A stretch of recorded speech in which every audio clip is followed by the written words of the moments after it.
Yan yung ating topic, no? Ito yung ating main topic. Paano kung wala kang charger, no? Ito malaking function ng OTG cable, no? Yan. Ito mura lang to, no?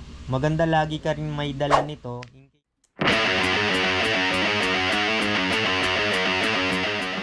So yan, hello sa inyo mga ka-printing. Meron lang po akong i-share sa inyo. Kaalaman lang to. Meron tayo ritong power bank, 145 watts, tapos 25,000 milliampere, no? Fast charging power bank, no?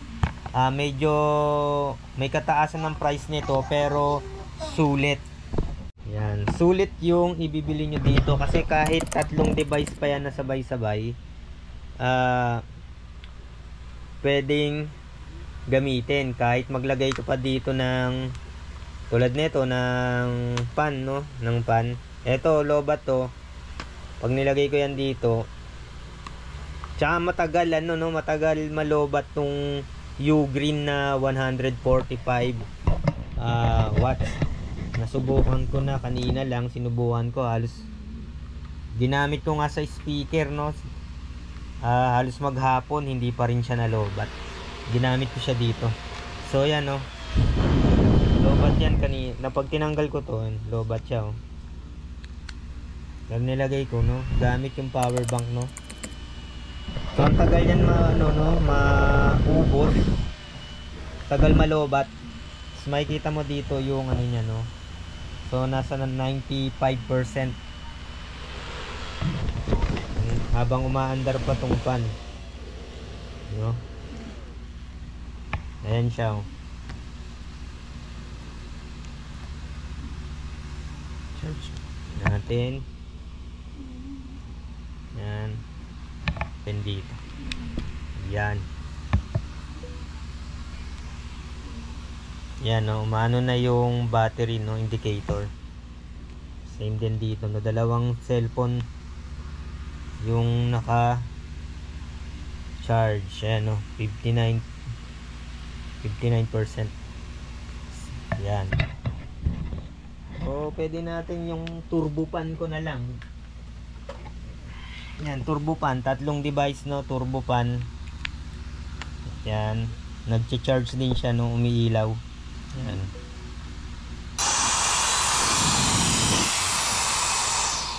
Yan, so yan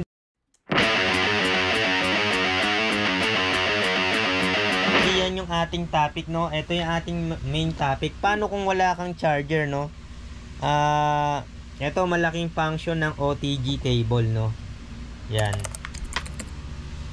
Ito mura lang to, no?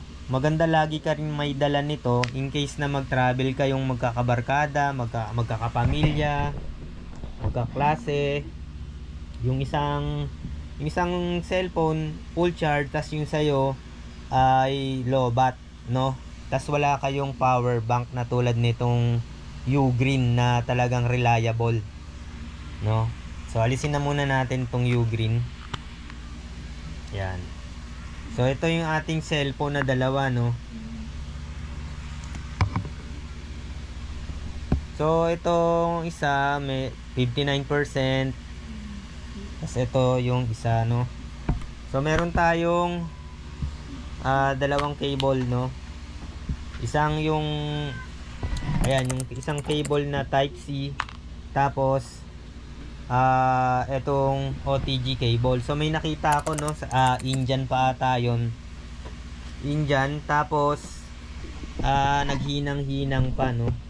So masyadong messy kung naghihinang ka pa para lang makapag-charge gamit yung cellphone to cellphone, no? Dalawang cellphone. So ganito lang yung gagawin nyo. Bili lang kayo nito, no? Parang wala pang 100 to, tapos dala-dala nyo yung inyong charging cable, no? So ito ang charging cable ko from 1 Hora, no? Fast charger to. Tsaka reliable din tong 1 Hora, tsaka talagang legit na fast charging cable. Gagawin ninyo, so ilagay nyo tong OTG cable. So naka ano pala siya, no? May adapter to. Hindi siya type C. So, lagay natin siya dito. Yan. Type C. Lagay natin. Then, yung ating charging cable, no? Meron tayong male and female. Lagay muna natin siya dito. Yan, ano muna natin siya. Yan. So, yan. Meron na tayong dalawang cable. Then, ito gagawin nating power bank, no, yung isang cellphone. So, kailangan natin i-activate yung OTG cable. I-turn on natin, no. Turn on natin yung OTG cable. Yan. Sa settings, punta tayong settings. Additional setting, no, tingnan natin, no. Ayun, OTG cable. Then, ilagay natin to.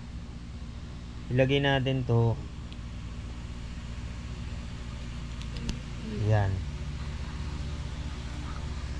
Kailangan natin, ayan, hindi pa siya nagcha-charge, no. Wala pang yung kidlat, no, yung indicator na nagcha-charge siya.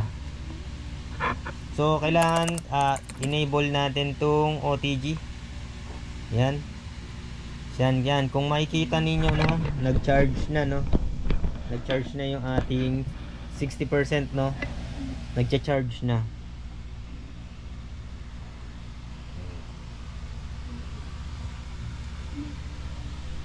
Ayan. Ulitin natin, no. Yan. For emergency, kahit wala kang power bank, no, magdala ka lang ng cable, pwede kang makicharge sa yung kaibigan, o kung dalawa man yung cellphone mo, mas importante yung isa, no, pwedeng gawing power bank yung isang cellphone, no. Ulitin natin, no. Yan, no. Yan. Yan, nagcha-charge siya, no. Ayan, no. 60%. Tapos ito yung ating ginawang power bank, yung isang cellphone, gamit yung ating OTG cable tsaka yung OTG cable tsaka yung charging cable, no. Maganda rin yung ganito kasi kung isa hindi siya type C, no, meron siyang adapter.